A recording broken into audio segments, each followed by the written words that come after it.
지난 거래일은 그렇게 좋은 증시는 아니었던 것 같습니다. 지수도 힘을 잃어가고요. 비트코인도 힘을 잃어가고 있습니다. 먼저 저의 영상을 꾸준히 시청해주신 구독자분들이라면 엔비디아 하면 바로 떠오르는 주가가 있으실 겁니다. 180입니다. 몇 주를 이야기해드렸죠. 180을 지켜주기를 바라는 마음으로 댓글에 180이라고 써주시면 잘 따라오고 계시다고 이해하고 더욱 열심히 영상 만들도록 하겠습니다. 좋아요, 구독도 부탁드립니다. 증시가 하락하니까 AI 거품이라고 합니다. 상승할 때는 아니라고 하고 하락하니까 맞다고 합니다. 맞을 수도 있고 아닐 수도 있습니다. 하지만 지금 하락은 여러분도 언젠가는 나올 거라는 것을 알고 있었습니다. 상승하니까 흘려보내고 잃어버리고 상승에 취해버리면 몰랐을 수도 있습니다. 지금은 유동성의 문제입니다. 지금 증시의 유동성이 떨어지고 있다는 이야기 많이 들으시죠? 이미 유동성이 떨어질 거라는 것 예고가 되어 있었습니다. 저는 여러분에게 인지하시고 주식을 하시라고 말씀드린 것들이 있습니다. 카드 연체율이 높다고 많이 들어보셨을 겁니다. 지금은 상업부동산 연체가 최대치이기도 합니다. 그래프에서는 경기 침체, 금융위기, 유가 파동 때보다 더 높다는 겁니다. 사람들이 돈이 없다고 볼 수 있는 거죠. 돈이 없는 것은 투자할 돈도 없다고 볼 수 있고요. 임금은 오르지 않고요. 인플레이션은 꾸준히 상승하고 있습니다. 요즘 여행 가기 무섭더라고요. 호텔을 잡으면 방만 결제하는 것이 아니고 데스티네이션 피도 내야 하고 세금이다 뭐다 이것저것 해서 반값 정도의 돈을 또 차지를 하더라고요. 이것 때문에 미국에서는 불만의 소리도 높아지고 소송도 한다고 합니다. 지갑은 줄어드는데 나가야 하는 돈은 늘어나니 역시 투자할 시드도 적어질 수밖에 없습니다. 여행은 안 가도 안 먹고 살 수는 없는 노릇입니다. 결국 이 모든 압박은 투자 심리를 바꿔놓습니다. 지갑이 줄어드니 어딘가에서 현금을 계속 끌어오려는 현상이 나타나게 되죠. 주식에서 수익화를 할 수도 있는 거죠. 환율의 상승 속도도 빠르기 때문에 불안자산의 투자보다는 안전자산인 달러를 가지고 있는 게 더 좋다고 생각하는 사람들이 늘어날 겁니다. 여기 요즘 불안 요소 중 하나 바로 엔화 약세도 주목해야 합니다. 일본이 언제 할지 모르는 금리 인상을 예고하고 있다는 점도 문제입니다. 역시 불안자산의 투자보다는 안전자산인 달러를 가지고 있자는 투자자들이 생겨날 수 있고 이로 인해 저금리, 엔화를 빌려 투자했던 자금, 즉 엔캐리 트레이딩 자금이 환율이 올라 본국으로 돌아가면서 엔캐리 자금에 대한 공포가 커질 수도 있습니다. 또 현재 달러도 오를 수 있는 상황입니다. 바닥에 있기 때문에 언제 상승을 해도 이상하지 않는 자리에 위치해 있거든요. 달러가 상승하게 되면 환율도 더 오를 테고요. 너무 많이 올랐다고 생각하는 자산에서 달러라는 안전자산으로 옮기려는 모습이 나올 수 있습니다. 많이 오른 자산이라고 하면 주식, 금이 될 거고요. 현금을 들고 있으려는 사람들이 늘어난다는 겁니다. 현금을 들고 있으려는 사람들이 늘어나는 이유도 있습니다. 경제가 안 좋아지는 조짐이 보이면 현금을 들고 있으려는 사람들이 늘어납니다. 어디에 투자해서 불안함을 느끼기보단 마음 편한 현금을 들고 있자는 생각들을 하게 됩니다. 미국이 정치적으로 불안할 때도 현금을 들고 있으려고 합니다. 경제든 정치적으로 불안한데 투자해서 불안을 더 안고 싶지 않기 때문에 현금을 들고 있으려는 사람들이 늘어납니다. 제일 큰 문제는 소매 판매 쪽 주가들이 너무 하락했다는 겁니다. 이 부분은 제가 몇 달 전부터 경고를 했었죠. 소매 판매 쪽 주가가 떨어지면 그 기업의 문제로 해석하는 시기도 있지만 많은 소매 쪽 종목들이 하락을 했기 때문에 현재 미국 소비의 하락과 기업 마진율의 하락을 이해할 수 있는 부분이라고요. 이 원리 때문에 단기적 반등은 의미가 없습니다. 개선이 필요합니다. 지속적 주가 상승이 필요한 상황인 거죠. 카드 회사의 단기 하락도 이야기를 해드렸었죠. 비자, 마스터카드, 소비가 안 좋으니 카드 회사도 좋기는 힘들 겁니다. 폭락을 이야기하는 것은 아니지만 폭락이 되었든 조정이 되었든 하나의 이유로 오는 것이 아니기 때문에 증시가 오를 때에도 신경을 써놓고 봐야 합니다. 흘려보냈던 부분들이 증시가 하락하게 되면 다시 나오기 때문입니다. 그럼 유동성 공급이 어디에서 나와야 하는지 봐야 하는데요. 금리 인하를 하고 큐티를 종료하면 유동성 공급이 될 수 있다고 볼 수는 있습니다. 하지만 지금 월가에서 걱정하는 것은 앞에 말씀드린 부분들이 지속되면 유동성 공급이 되더라도 증시로 흘러들어오지 않고 현금을 들고 있으려고 한다면 증시 안에서의 유동성은 계속 줄어들 수가 있습니다.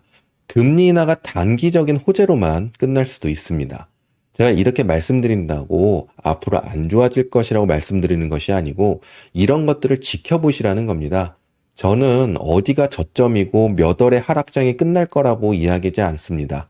제가 경험해 본 것들을 토대로 돌다리 두드리면서 하는 투자자입니다. 지금 어떠한 부분이 문제가 있다면 개선이 되면 되는 겁니다. 그래서 저는 계속 리테일 종목들을 보고 있고요. 달러의 동향 그리고 쉽게 흘려보낼 수 있는 경제적 이슈들을 기억해 놓으면서 주식을 하고 있습니다.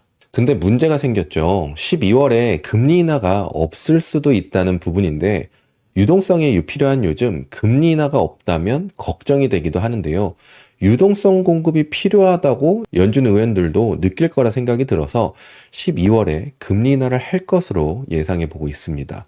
연준들이 금리 인하를 하지 않고 다가올 리스크를 껴안을 만큼 대단한 조직이 아니기 때문에 좋은 게 좋은 거다 하면서 금리 인하를 하지 않을까 개인적으로 생각을 해봅니다. 몇 명의 의원들이 지금 정권의 불만으로 투표를 하는 것이 아니라면 역시 증시가 불안한 상황에서 욕먹을 행동은 하지 않을 거라 생각이 듭니다. 수요일에 있었던 엔비디아 실적이 좋았고 주가 상승도 나오니까 증시가 다시 상승으로 돌아설 것 같으셨나요? 다행히 증시를 받쳐주는 모습이긴 했지만 상승한다고 무조건 좋은 것이 아니고 어느 구간을 넘어져서 투자 심리를 살아나게 해줘야 하는데요. 지난주 영상을 보신 분들은 기준을 세워두시고 보셨을 거라 생각이 듭니다.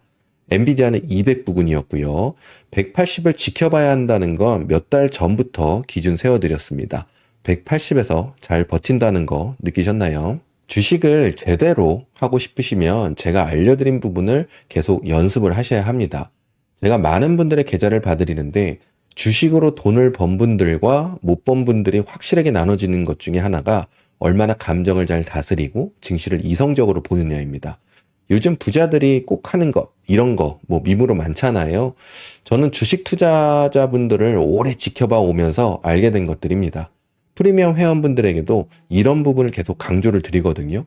증시를 얼마나 이성적으로 이해하느냐가 정말 중요합니다. 자, 엔비디아는 200을 못 넘었습니다. 살짝 넘었다가 내려오면 소용이 없는 겁니다. 주가가 200 위에서 머무른다는 것을 느끼셔야 하고요. 우리가 계속 공부해 나가야 할 부분입니다. 또 하나 꼭 알고 가셔야 하는 게 있습니다. 주가는 박스로 움직인다고 말씀을 드렸죠. 180, 200 박스입니다. 그럼 180에서 200까지 호재가 터져서 상승해도 횡보라고 하는 겁니다. 반등 가능한 곳까지 올라간 것이고요. 200을 넘어서 버텨줘야 신규 매수가 들어오면서 박스의 상단을 찾으러 가는 상승이 나오게 되는 겁니다. 주식의 원리를 계속 설명을 드리고 있으니까요. 부자 아빠의 마인드로 잘 따라와 주셨으면 좋겠습니다. 지수가 매수 심리를 끌어줄 수도 있고요. 종목이 끌어줄 수도 있는데 현재 지수 쪽에서는 매수 심리가 저조한 자리에 위치해 있습니다. 그리고 매수 심리를 더 안 좋게 만드는 게 비트코인이고요. 비트코인 상승할 때 100K 구간 심리벽이란 이야기를 꽤 오래전에 말씀드린 적이 있습니다. 심리벽이란 상승할 때 만나게 되고 상승할 때는 매도의 심리가 큰 자리이기도 합니다. 하지만 넘어서게 되면 매수가 이긴 것이기 때문에 신규 매수 투자자들이 들어오게 됩니다. 근데 100K 아래로 내려왔잖아요. 100K 아래로 하락하면서 하락 속도가 빨라지는 거 느끼신 분 계실 겁니다. 신규 매수자들의 심리가 깨져서 100K부터는 손절들이 많이 잡혀 있을 수 있기 때문에 그렇습니다. 청산당하는 신규 매수자들이 많은 자리입니다. 그래서 매도 주문이 계속 체결이 되니까 빠른 속도로 하락이 나오고 있는 겁니다. 툭 하면 반감기라고 말하는 사람도 있는데요. 지금은 증시가 하락하니까 같이 하락한다고 보는 게 맞고요. 비트코인도 유동성이 중요하기 때문에 불안자산의 유동성이 떨어진 요즘 당연히 상승하기가 어려운 상황입니다. 현재 85K, 82K 구간 보고 있고요. 82K까지 지지 박스 구간으로 보고 있습니다. 지난 4월에 76K 정도의 저점이 있어서 그 자리도 지지 자리가 될 수는 있는데요. 82K나 76K나 같은 자리라서 76 밑으로 하락하지 않으면 멘탈 흔들릴 필요 없으시겠습니다. 하지만 저는 주가의 움직임에도 원리가 있다고 말씀드리잖아요. 76K는 주가 흐름상 아무 자리도 아닙니다. 저점 구약이라는 것 말고는 의미 있는 자리는 아니라서 76 깨지면 60K 아래까지 예상을 해 놓으려고 합니다. 간다고 확정해 놓는 것이 아니고 관찰하면서 대비해 놓는 게 중요한 거라고 말씀드릴 수 있겠습니다. 일반적인 이론에 매몰되면 놓치는 부분이 있습니다. L증권 전문가도 주식을 오래 하지 않고 실전 경험이 없고 이론만 있으면 증시를 해석하는 게 올바르지 않을 수 있습니다. 월마트 상승이 안전한 곳으로 피신하는 거라고 이야기를 했다고 하더라고요. 월마트가 대체적으로 물건값이 싸서 요즘같이 인플레이션이 높거나 경제가 안 좋을 때 월마트를 많이 이용하기 때문에 주가가 상승한다는 겁니다. 단기적으로는 그럴 수 있지만 너무 이론적인 것이고요. 제가 지난주 실적전에 움직임 알려드렸습니다. 아래로 95 구간, 위로는 107, 109 구간. 종목마다 주가가 움직이는 성격이 다른데 다 설명드리면 길어지니까 간단히 하면 이 종목은 움직임이 느린 종목입니다. 움직임이 느린 종목은 지지 자리에서 지수가 떨어져도 반등하는 경우가 있습니다. 지지가 단단한 종목이라고 할 수 있는데요. 지지 구간이었습니다. 그래서 박스 상단으로 이동을 한 것이고요. 증시가 떨어지면 같이 떨어집니다. 월마트 상승에 큰 의미 두면서 주식하지 마시기 바랍니다. 저는 여러분들이 제대로 된 시각으로 증시를 바라보셨으면 합니다. 이론적이라는 것도 있지만 제가 주식하면서 거의 대부분이 이론과 다르다고 말씀드릴 정도로 많습니다. 그래서 그런 부분들을 알려드리고 있습니다. 넓은 마음으로 잘 따라와 주시면 좋겠습니다. 자, 이제 방향성을 체크하겠습니다. S&P 500 미니 선물을 보고요. 나스닥을 보시는 분들은 제가 보는 S&P 500 미니 선물 기준으로 도착하면 나스닥도 동시에 도착하니까요.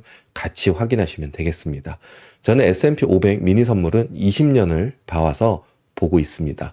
지난 영상에서 지난 거래의 패닉셀도 가능하다 말씀드렸고요. 계속 체크해온 6,500 부근 가까이 왔습니다. 6,500 아래로 하락하면 추가적 패닉셀 가능하니까요. 멘탈 잡고 보시면 좋겠습니다. 그리고 여러분들이 하실 건 매수를 하신다면 하락에 잡으시고 상승할 때 매수하지 않는 겁니다. 하락을 전제로 말씀드리는 것은 아니고요. 위험 조절을 해드리는 겁니다. 만약 하락하게 되면 이렇게 하락하게 됩니다. 하락할 때 더 하락할 것 같고 상승하면 이제 상승장으로 변할 것 같잖아요. 이런 것에 치이지 마시고 하락할 때 매수 못 하셨다면 상승할 때 따라가지 마시라고 말씀을 드립니다. 운용적인 부분이니까요. 잘 기억해 놓고 증시를 지켜보시길 바랍니다. 6,500 보시고 하락시는 저는 매수를 하지 않을 겁니다. 지켜보고 매수 진행하려고 하고 있습니다. 테슬라 400입니다. 아래로는 매수하지 않습니다. 다음 매물대 다시 찾아서 매수하려고 하고 있습니다. 엔비디아는 180 말씀드렸고 아래로 매수하지 않고 다음 매물대에 다시 찾아서 매수하려고 하고 있습니다. 지금은 종목의 모멘텀을 보는 시기보다는 증시의 방향성을 체크해야 하는 중요한 시기입니다. 앞서 말씀드린 S&P 500 미니 선물 기준점을 꼭 기억하시고 익숙해지실 때까지 증시의 건강 상태를 체크하는 습관을 들이시길 바랍니다. 저는 여러분들과 같이 부자가 되기 위해서 노력하겠습니다. 구독, 좋아요, 댓글은 큰 힘이 됩니다. 저는 다음 영상으로 찾아뵙겠습니다. 감사합니다.